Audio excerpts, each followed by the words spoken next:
forward for your speeches, sir. I now request our esteemed guest of the evening, the Commissioner of Mumbai Police, to enlighten us with his experiences and wisdom, Mr. Sanjay Pandey.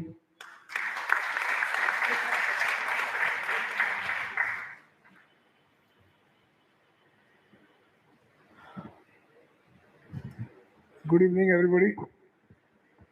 मेरे साथ बैठे हुए mister Ibrahim ताई, doctor काजी और उनके साथ मेरे IIT के, अभी मुझे पता चला कि मेरे साथ ही पास आउट हुए 1983 के pass out mister modak, treasurer Antule साहब।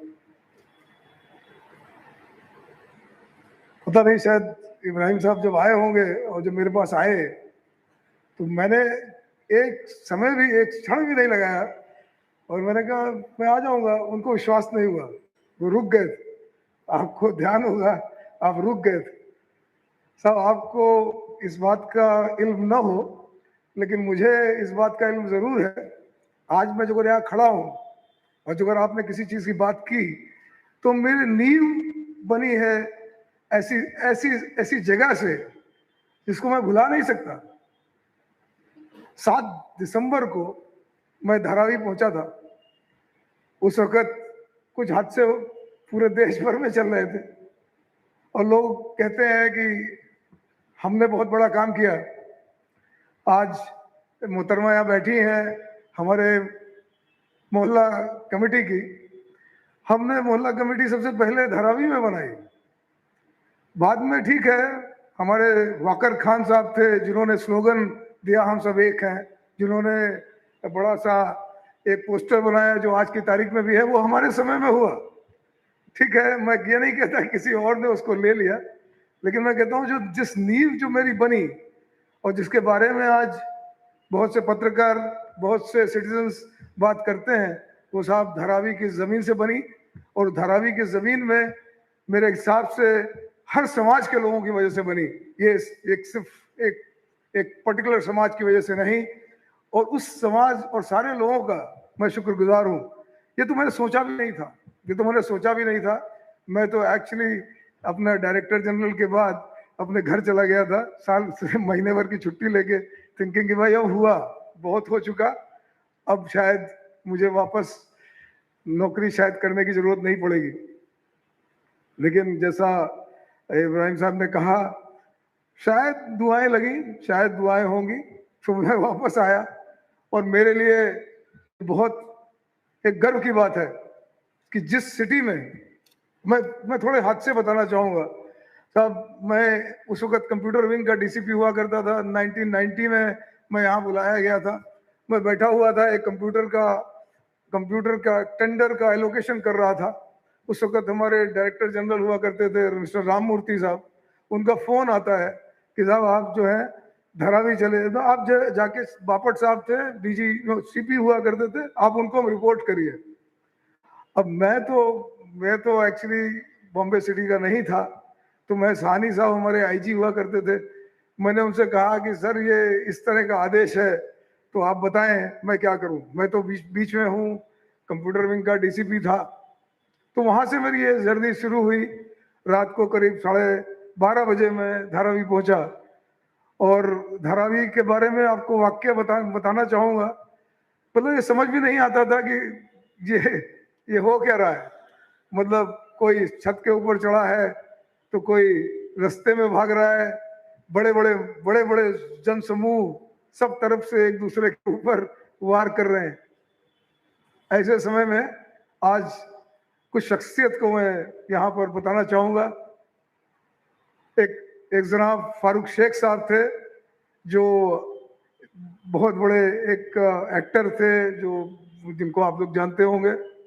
मैंने कहा साहब हमारे आदमी नीचे हैं और वो लोग छत पे हैं, हम किस तरीके से इन लोगों को मुकाबला करें। तो फारूक शेख साहब ने उस वक्त हमको बीएसटी की जो लाइट लगाने वाली जो क्रेन्स हैं वो उपलब्ध करा के दी थी। और मैं जनाब आज उनका, आप तो हमारे साथ नहीं है, लेकिन उनकी वजह से we had a very strong position in Dharavi. And I tell you, if you could control the mobs in Dharavi, it was this great idea of Mr. Farooq Sheikh. So Almighty is there. He has been a great help. And जब मैं बीच में नौकरी छोड़ के गया था, जब उनका इंतकाल हुआ, तो मैंने उनकी ऑबिचुरी भी लिखी थी, जो टाइम्स ऑफ इंडिया में पब्लिश भी हुई, फारूक शेख साहब की. There was one man who stood up, and he never took credit. He never took credit. आज मैं दोबारा और भी चीजें बताना चाहता हूँ. अब आपने इतना समय लिया तो मुझे भी थोड़ा समय दीजिए. मैं साहब खैर चलिए, जर्नी आएगी तो उसको बताऊंगा. तो अभी मैं धारावी की बात कर रहा था. तो हर तरीके से एक मोहल्ला समिति हमने बनाई, मोहल्ला कमेटी बनाई. हमने सब समाजों के लोगों को, वहाँ सर सब एक ही दो समाज नहीं है, वहाँ हर तरह का समाज है. और समाज में भी अलग अलग तरीके के लोग हैं. जो अगर कोई तमिलनाडु से एक समाज से आता है तो तमिलनाडु में दूसरे समाज के भी अलग लोग हैं, लेकिन उनका यूपी के जो उस समाज के लोग हैं उनके साथ उनका कोई लेन देन नहीं है. अब आप समझ लीजिए कि वहाँ का तेवर जो है वो यहाँ पर जो हमारा लेबर मतलब एक लेबर का जो सेटलमेंट है सोशल नगर में, उनके साथ उनका कोई लेना देना नहीं है, भले ही उनका मजहब एक हो. तो एक बड़ी बड़ी पेक्यूलियर सिचुएशन थी. तो उसमें हमने जब ये मोहल्ला कमेटी बनाई, उसमें तो मेरे ख्याल से बड़े मस्जिद के बहुत बहुत अजीज और मेरे करीब करीब पिता समान थे. अब वो शायद है कि नहीं, मैं उनको मिलता नहीं हूँ, लेकिन वफा साहब थे. उन्होंने सब लोगों को बुला के, और हमारे कुछ दूसरे समाज के लोग भी थे, जिसमें बहुत से वहाँ पॉलिटिकल लोग थे जिनको मैंने दूर किया, और नॉन पॉलिटिकल लोग जब सामने आए तो उन्होंने बहुत मदद की, हमारी बहुत मदद की. एक सुशोभा बर्वे हुआ करती थी, उस वक्त काम करती थी, उन्होंने बहुत मदद की. तो ये सारे, उस समय मेरा बहुत नाम हुआ, और धीरे धीरे मैं इस जर्नी में बढ़ता गया. चमड़ा घोटाला तो जो हुआ सो हुआ. और मैं एक वाक्य और बताना चाहूँगा. और क्यों मैं आज इब्राहिम साहब, आपको उस वक्त इल्म नहीं था, इत्मीनान नहीं था कि मैंने एक मिनट में भी आपको माना ना. तो मैं जब अमेरिका गया तो मेरे पास एक पैसा नहीं था. मतलब बहुत से लोग यहाँ बहुत पैसे लेके जाते हैं पढ़ने के लिए. हार्वर्ड गया था, कोई पैसा नहीं था. उस वक्त भी फारूक शेख साहब को पता चला, और फारूक शेख साहब ने, आपको यकीन होगा कि नहीं, लेकिन पूरे अमेरिका में मेरे लेक्चर सीरीज रखी. उस लेक्चर सीरीज में जब जाता था तो मुझे $1000 दिए जाते थे. मैं शायद एक ही बार गया, लेकिन दूसरी बार गया नहीं. लेकिन इतना बड़ा दिल और इतना बड़ा काम और इतनी बड़ी एक जिम्मेदारी तरीके से जो मुझे आगे बढ़ा रहा है, उनकी वजह से मैं वहाँ, मतलब मुझे शक्ति मिली. मैंने कहा मैं बोल के भी पैसे कमा सकता हूँ. ये मैंने पहली बार सीखा, और ये पहली बार सीखा कि मैं अपनी चीजें बता के भी लोगों से पैसे कमा सकता हूँ. ये शायद फारूक शेख साहब की देन है, और मैं बहुत बड़ा शुक्रगुजार हूँ उनका.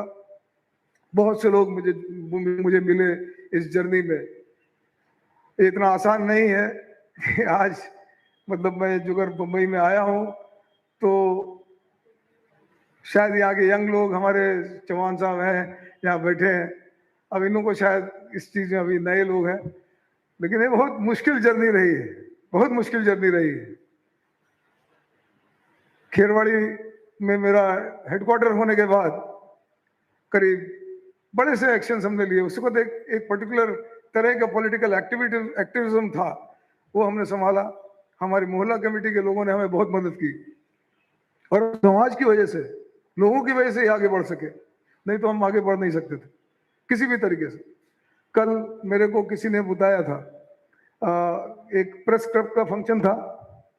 आजकल बड़ी चर्चाएं चल रही है कि साहब ये नॉइस का, ये वो पोल्यूशन है. तीस्ता सतलवाट जी मेरी बहुत अजीज मित्र हैं. तीस्ता जी को मैं आज से नहीं, मेरे ख्याल से 92 से जानता हूँ. अब मैं इस चीज का जिक्र यहाँ इसलिए कर रहा हूँ क्योंकि कल मेरे से बात हुई, प्रेस क्लब में लोग बात कर रहे थे, और मैंने शायद मैंने FB लाइव में बताया था, सब एक माहौल था जिसमें ऐसा हुआ कि हम कहीं आरती करेंगे तो कहीं आपके रिलीजन में अजान की बात होती थी। मैं ये सेंसिटिव विषय है, फिर भी मैं बताना चाहता हूँ साहब। एक आज मैं चौहान जी को बताना चाहूंगा, एक लेवल का कॉन्फिडेंस जो अगर होता है ऑफिसर के ऊपर, जो अगर पुलिस एक निष्पक्ष होती है, कहते हुए मुझे थोड़ा इमोशनल हो जाता हूँ तो थोड़ा माफ करिएगा मुझे। खराब, मैं तो लखनऊ का रहने वाला हूँ, मैं बहुत ही क्लोजली एसोसिएटेड हूँ। तो महाआरती जब होती थी तो बड़ा दिक्कत होता था क्योंकि बहुत बड़े नगाड़े बजते थे। तो एक मुद्दा हमारे सामने रखा गया कि नहीं साहब आप क्या इसको कंट्रोल कर सकेंगे।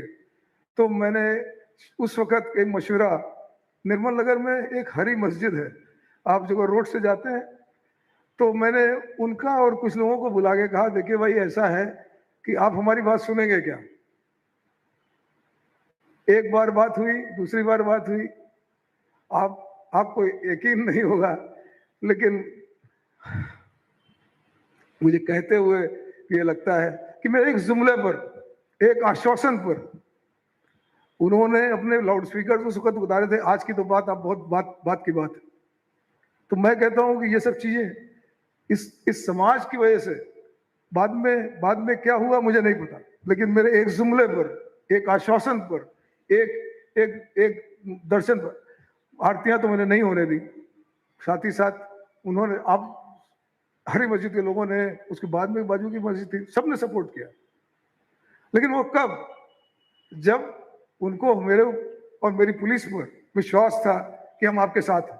आज वही विश्वास मैं यहाँ जागृत करने आया हूँ। ये नहीं कि कहाँ नॉइज कम कहाँ ज्यादा, इसके बारे में नहीं, लेकिन एक जो मैं particularly as a policeman, as Sanjay Pandey,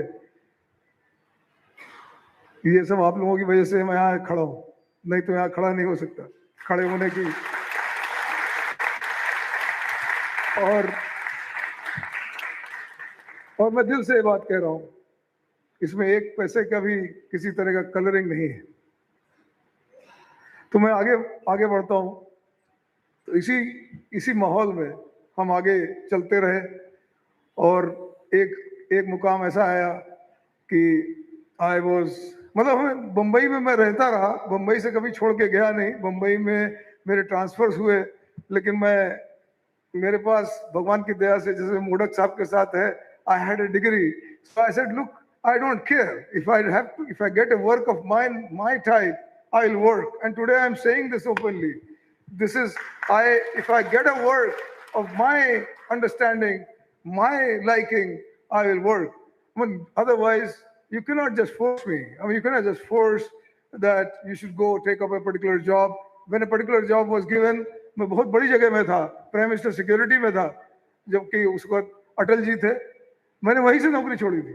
जो आजकल के यहाँ के हमारे बहुत से बड़े बड़े लोग कहते हैं कि साहब प्राइम मिनिस्टर सिक्योरिटी में रहना तो बहुत बड़ी बात है, तो लेकिन मुझे लगा नहीं, ये शायद नौकरी ऐसी नहीं है जिसमें मैं समाज से जुड़ के कोई काम कर सकूं। पुलिस इज अ सर्विस,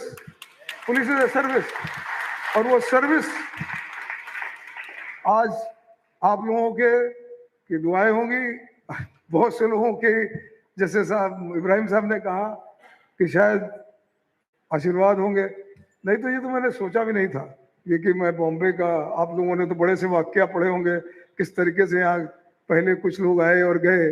तो साहब मुझे तो बुलाया गया, और मैं बुलाने में भी बहुत थोड़े समय के बाद ही आया कि नहीं साहब मैं जरा आराम चाहता हूँ। लेकिन ये मेरे लिए बहुत बड़ा ऑनर है कि मैं यहाँ पर खड़ा होकर आपके सामने बोल रहा हूँ as a commissioner of Bombay. मैं तो अपने आप को कमिश्नर ऑफ बॉम्बे की हैसियत से एड्रेस भी नहीं करना चाहता, मैं तो यही कहता हूँ मैं आपका कमिश्नर हूँ। I am your CP, that is what I am saying. जवाबदारी साहब हमारे ऊपर बहुत ज्यादा है।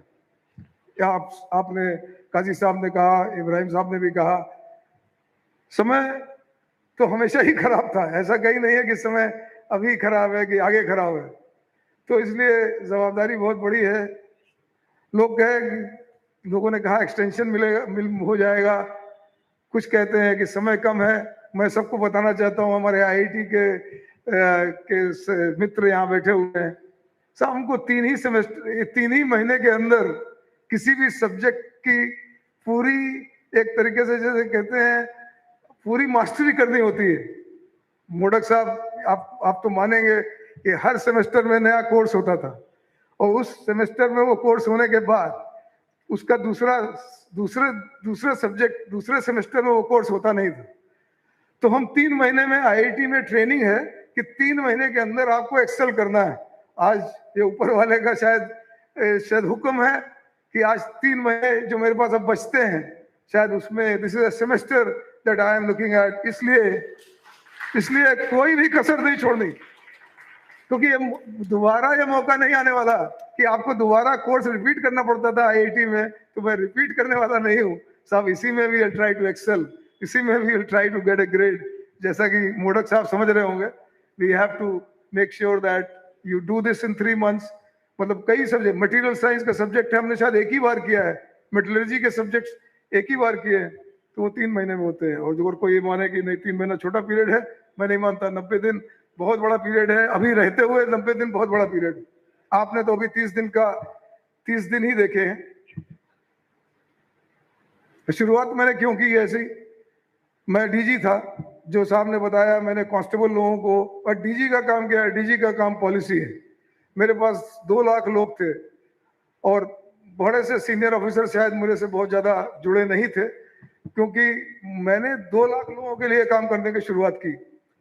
और इसलिए क्योंकि वही सबसे आज लोग, मैं जब फेसबुक लाइव करता हूँ, आप लोगों से सबसे गुजारिश है हमारे फेसबुक लाइव में आपको ज्वाइन करें। हर संडे मैं आप लोगों से बात करता हूँ, हर संडे 3 बजे से 3:30 बजे तक मैं अपना समय निकाल के आपको हमारे मन में क्या है, हमारे विचार क्या है, आपको बताता हूँ। तो इसके पहले मैं यही चीज अपने कांस्टेबल के लिए करता था, और उसका कहना क्या था कि आज अगर मैं अपने आप को डीजी समझता हूँ, डायरेक्टर जनरल ऑफ पुलिस, और जो अगर मैं अपने आप को आईजी ऑफ पुलिस कहता हूँ, तो पुलिस कौन है, पुलिस है कौन? आप सोचिए, ये पुलिस हमारे 2 लाख कांस्टेबल थे, जिनके लिए मैं डीजी, एक समय मैंने कॉन्फ्रेंस भी की, मैंने कहा आप कमिश्नर अपने आप को बोल नहीं सकेंगे कमिश्नर ऑफ पुलिस, जो अगर आप एक कांस्टेबल लोगों को नहीं देखते हैं। तो साहब बहुत नीचे के तहत लेवल पर मैंने काम करना शुरू किया, और शायद उन्हीं लोगों की वजह से ये आशीर्वाद है कि मैं आज शायद यहाँ हूँ। आज वही वाक्य, अब मैं पुलिस को वहां संभालता था क्योंकि मैं एडमिनिस्ट्रेटिव हेड था, आज मैं कमिश्नर ऑफ पुलिस हूँ। तो कमिश्नर, आज मैं पब्लिक का कमिश्नर हूँ, तो मैं समझाने की कोशिश करता हूँ। आज मैं सारे पुलिस वालों को यही कहता हूँ कि आज हमारे लिए नागरिक इंपॉर्टेंट है। आज मैं नागरिक को फोर्स करके काम कर रहा हूँ, सारा फेसबुक लाइव नागरिकों के लिए है। और वो इसलिए कि जो अगर नागरिक नहीं होते तो आप विचार करिए हमारे पुलिस स्टेशन होते क्या, और जो अगर पुलिस स्टेशन नहीं होते तो कांस्टेबल होते क्या, और जो कांस्टेबल नहीं होते तो कमिश्नर ऑफ पुलिस क्या अकेले ही बैठते? तो ये बहुत बड़ा वाक्य है। और हमने आज सारे अपने कांस्टेबल्स लोगों को किस तरफ बढ़ाने की एक मेरी कोशिश है, और हमारे सारे ऑफिसर्स को भी मेरी यही गुजारिश है कि आज बम्बई में जो अगर आप कमिश्नरेट में है, तो आपकी जवाबदारी यहाँ के नागरिकों की तरफ है, और नागरिकों की वजह से हमको और आपको आज अपने संसार को चलाने के लिए जो भी पैसे मिलते हैं तनख्वाह के तौर पर, वो इसीलिए मिलते हैं। तो ये बहुत बड़ी जवाबदारी हमारे ऊपर है। हमने कुछ काम जो करने की कोशिश की, वो सिर्फ बहुत एक टेक्निकल तरीके से मैं समझाने की कोशिश करूंगा, माफ करिएगा जो अगर आपको लगे कि मैं बहुत ज्यादा एकदम फोकस तरीके से कह रहा हूँ। तो आप देखिए, आज जो अगर आप बम्बई में रहे हैं, और जो अगर बम्बई में आप इधर उधर गाड़ी लेके जाते रहे होंगे, तो सबसे बड़ी समस्या यहाँ पर ट्रैफिक की है। मैंने कोई नई बात नहीं की, मैंने सबसे पहले फोकस ट्रैफिक पे किया। मैंने कहा इसमें जो अगर मैं 1%, आप तो डॉक्टर हैं, आप टेक्निकल होंगे, 1% भी चेंज करूंगा तो 1% मल्टीप्लाइड बाय 2.5 करोड़ होगा, 2.5 करोड़ होगा, 2.5 करोड़ लोगों का फर्क पड़ेगा। आज मेरे सारे ट्रैफिक के कांस्टेबल जो भी इसको सुनेंगे और जो सुनेंगे नहीं समझेंगे, और जो हमारे ऑफिसर आने यहाँ बैठे हैं, आप देखिए जो अगर आप ट्रैफिक के ऊपर फोकस करते हैं तो आप 2.5 करोड़ लोगों के ऊपर फोकस करते हैं, क्योंकि हर एक आदमी ट्रैफिक से संतप्त है। प्रॉब्लम खटारे की बात हुई, खटारा क्यों हटाने चाहिए? खटारा इसलिए नहीं हटाने चाहिए कि संजय पांडे को किरण बेदी बनना है, नहीं, मैंने तो टोइंग बंद करा दी। और टोइंग बंद कराने का कारण क्या है? कारण ये है कि रोड तो है नहीं, पार्किंग दिखती नहीं, तो ऐसे में आप टोइंग भी करके ले जाएंगे तो आदमी का, एक सिटीजन का क्या हाल होगा। इसलिए टोइंग बंद कराई गई। टोइंग के पीछे काफी एक ठीक है, कुछ सियासी बातें भी हैं, लेकिन वो सियासी बातें बाजू में रख के हमने टोइंग अभी फिलहाल तो बंद कर दी। तो अब आप सोचिए कि अब एक ट्रैफिक की बात हुई, उसी तरह से खटारा। खटारा क्यों? खटारा 4 दिन पहले हिमाचल प्रदेश में कुल्लू में एक खटारा में बम रख के विस्फोट कर दिया गया। वो तो सिटिंग टारगेट है, वहां कोई देख नहीं रहा, कोई जाता नहीं, कोई आदमी पहुंचता नहीं। तो इन खटाराओं का एक इस तरह का एक टेररिस्ट का टारगेट भी हो सकता है, ये भी हमारे मन में एक भ्रम है, एक समझ लीजिए कि इस तरह की हमको इनपुट्स थी। और इसलिए हमको आप सबसे गुजारिश है, आपके यहाँ जो भी खटारे आपने सामने दिखाई देते हैं, आप हमको हमारे व्हाट्सएप नंबर पर, हमारा व्हाट्सएप नंबर मैंने सबको शेयर किया है। अब लोगों ने इसके बारे में भी क्वेश्चन किए, अरे पांडे साहब आप तो सबका व्हाट्सएप नंबर शेयर कर रहे हैं। हमने कहा जो अगर मुझे अपने 2.5 करोड़ नागरिकों से जो अगर कुछ बात करनी है तो मैं कैसे करूंगा? फिल्टर होके अगर मुझे देखना है तो मैं फिल्टर होके अपने ऑफिसर से बात करूंगा तो मुझे सीधी बात नहीं समझ में आएगी। आज जो अगर मेरे को बॉम्बे के घर घर के जो फोन आते हैं, फोन तो खैर मैं नहीं लेता, लेकिन जो व्हाट्सएप आते हैं तो एकदम जमीनी तौर के आते हैं, जमीनी तौर से आते हैं। तो इसलिए वो एक मुद्दा हमने उठाया कि खटारे यहाँ से हटाए जाए। खटारे के अलावा एक जो दूसरा मुद्दा है जिसमें कि पता नहीं आप आए होंगे, तो बिल्डर हमारे यहाँ आज भी आए थे। हमारा ये निर्णय है कि आप नॉइज पोल्यूशन नहीं कर सकते सिटी में। नॉइज के लिए आपको टाइम दिया गया है, अब उस टाइम के अंदर रहें और नॉइज मत बढ़ाएं। अब नॉइज का एक्चुअली मैं भुक्तभोगी हूँ, मैं फर्स्ट फ्लोर पर रहता हूँ और फर्स्ट फ्लोर के घर का आप समझ लीजिए क्या हाल होता है जब रोड पे हूँ।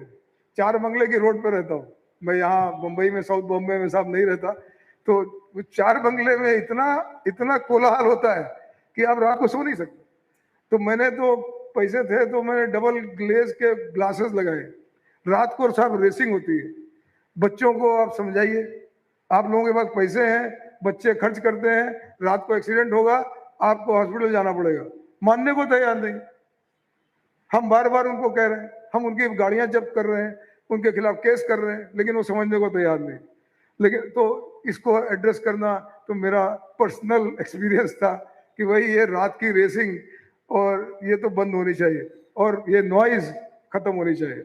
अभी एक एग्जाम्पल आपको देता हूँ। रात को 1 बजे एक महिला ने मेरे को वीडियो मिला के देखा, कहती है Sanjay Pandey you are our commissioner, listen to this noise at this 1 o'clock, can I sleep, can I sleep, can you sleep hearing this voice? Well, उनके मैनेजर को बुलाया गया कल। मैनेजर कहते हैं हमारा बिल्डर कलकत्ता में है, आज एक आदमी वहां हाजिर हुआ, हमारा निर्णय। हमने कहा साहब ऐसा है, आप एक बॉन्ड लिख के दीजिए कि आप इतने पैसे का इतने दिनों में 1 साल में कोई इस तरह की गैर हरकत नहीं करेंगे और उसके बाद आप अपना काम सुचारू रूप से करिए। उनको शायद धक्का पहुंचा, लेकिन मैं ये काम पूरे मुंबई में लागू होगा। ये रात को 1 बजे ये नॉइज नहीं हो सकता। अब आगे बढ़ते हैं। तो नॉइज का एक बात हो गई, ट्रैफिक की एक बात हो गई। इसी से जुड़ा हुआ प्रश्न जो है वो जो लोगों ने मेरे को बताया ड्रग्स का है। आपको मैं वादा करता हूं 3 महीने का पीरियड मेरे लिए बहुत ज्यादा है, कम से कम रोड में गर्दूले तो आपको नहीं दिखेंगे, गर्दूले नहीं दिखेंगे। हमने शुरुआत की है, आपको दिखेगा। खटारा जैसे लोगों ने कहा दिखती है उठती हुई, वैसे गर्दूले भी उठते हुए आपको दिखेंगे। We will not allow this. We will not tolerate this. Bombay deserves better. That is what my thing is. Bombay deserves much better. So ये बात यहाँ तक रही। अब जहाँ तक दूसरी बात जो आप लोगों को मैं बताना चाहूँगा, एक जो मुझे समझ में आई है, कोऑपरेटिव सोसाइटीज के बारे में तो मैंने बात की है, उसके बारे में आप लोग सुनेंगे। कोऑपरेटिव सोसाइटी वाले किस तरीके से लोगों को परेशान कर रहे हैं, किस तरह से हैरान कर रहे हैं। उसके वो तो एक बात है, उसको पहलू को मैं और एनालाइज कर रहा हूँ और बढ़ाऊंगा, लेकिन उसके साथ ही साथ आपको सब लोगों को मैं कहना चाहता हूँ, घर में बैठे हुए कोई भी शॉपिंग करना सबको अच्छा लगता है। कोविड के बाद हर एक, मेरी माता जी भी कहती हैं कि मैं भी अमेजोन में शॉपिंग कर सकती हूँ। अभी माता जी मेरी 87 साल की हैं, लेकिन उनको भी शॉपिंग करने का शौक हो गया। तो मैंने कहा माता जी ऐसा मत करिए, क्योंकि इसमें कई बार शायद पैसे का घाटा भी हो सके। बड़े से हमारे बहुत से बूढ़े वयोवृद्ध लोग आज इस जंगल में फंस रहे हैं। उनको लगता है कि ये घर बैठे सहूलियत है। मैं तो कहता हूँ कि घर बैठे आपको लूटने की का एक तरीका है। तो आप जो, अगर आपको पूरी तरह से समझता नहीं है तो भगवान के लिए फोन कॉल का उत्तर मत दें। आप किसी ईमेल, जो कहीं आप ईमेल देख रहे हैं, कोई ई लिंक है, छोटी सी चीज है। मैंने कल ही एक वाक्य कहा प्रेस क्लब में। मेरा ये कहना है कि देखिए, और सब क्राइम में तो बाहर से आदमी आके चोरी करता है, आपकी पिटाई करता है, आपका सामान चोरी करके ले जाता है, लेकिन this is a crime in which you participate in the crime.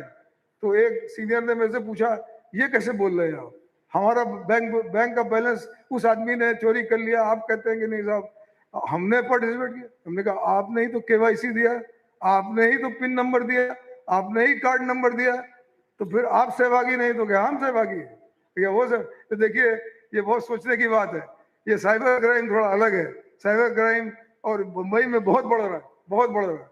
तो आप इसका जरा आप जरूर इसका विचार करें। अब यहाँ अंजुमन इस्लाम ने इतने बड़े बड़े एजुकेशन की बात की, और मैं मुझे गर्व है और बहुत मुझे अच्छा लगा सुन के कि इतने ज़्यादा आपके यहाँ कोर्सेज हैं, इतने ज़्यादा पाठ्यक्रम और इतने ज़्यादा कॉलेजेस हैं। मैं आपको एक ही गुजारिश करना चाहूँगा, और वो आप जो स्वीकार करें तो ना करें। एक समय अभी से करीब 5 साल पहले की बात है, मैं लैंड खरीदने के चक्कर में था। पैसे तो नहीं थे लेकिन आकांक्षा थी। तो मैं एक पाली की तरफ गाड़ी लेके गया था किसी दूसरे के साथ। सुनिए आप 2 मिनट। तो अब आप देखिए, बंबई से आप निकले तो आप डॉन बॉस्को देखते हैं, आप कैथेड्रल देखते हैं, साबू सिद्दीकी देखते हैं।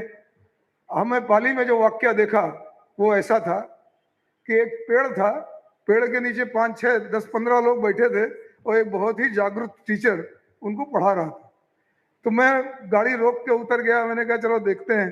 कहते हैं साहब हमारा स्कूल जो है, आप स्कूल के अंदर क्यों नहीं बैठे? तो कहते हैं स्कूल के अंदर जो पतरा है वो टूट गया है, और उसके अंदर कभी कभी पानी वानी गिरने का समय है, तो हमारे पेड़ से तो कम से कम बचत हो जाती है, उसके पतरे में नहीं बचत होती। ये बच्चे थे प्राइमरी स्कूल के, सेकेंडरी स्कूल के। तो मेरा ये मानना है कि आज हमारे देश में जो सबसे बड़ी समस्या है, हमारे engineering college, we are the best in undergrad education.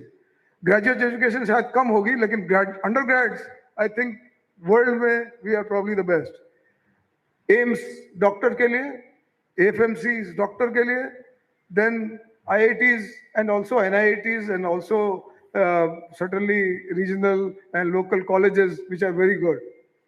But what about primary schools? Has anybody focused there? Yes, we have some international schools, some ICSC and those kind of curriculums where people write exams to go abroad. मेरे हिसाब से मैं अंजुमन इस्लाम को यहाँ पर, माफ करिएगा मैं आपको एडवाइस देने वाला कोई नहीं हूँ, लेकिन मैं आपको एडवाइस देना यही चाहता हूँ, जो अगर आप स्वीकार करें कि हमें प्राइमरी एजुकेशन पे फोकस करना बहुत जरूरी है। जो अगर हमारी जड़ें मजबूत नहीं होंगी, तो हम आगे नहीं बढ़ पाएंगे, हम आगे कहीं नहीं जा पाएंगे। तो सब माताओं को, सब बहनें जो मेरे को सुन रही हैं, हमारे साथ के gentleman who are here, I think the biggest contribution that you can make to this country moving forward, say year 2050. If you see 2050 as a target, I think primary education in this country is one of the most important aspects, which has been totally and completely neglected. I will not say by policies, but by design, in the manner that we don't have schools, we don't have infrastructure, we don't have teachers. So that is the place that we need to focus. And finally, if I have to really end this, I have many more things to say. But one thing I can tell you, that it's a great honor. I am here, and the only thing that I can tell you, that the kind of respect, the kind of support, and the kind of belief that the city had, at least I, till the time I am here, with my officers who are here, will not belie you. Thank you.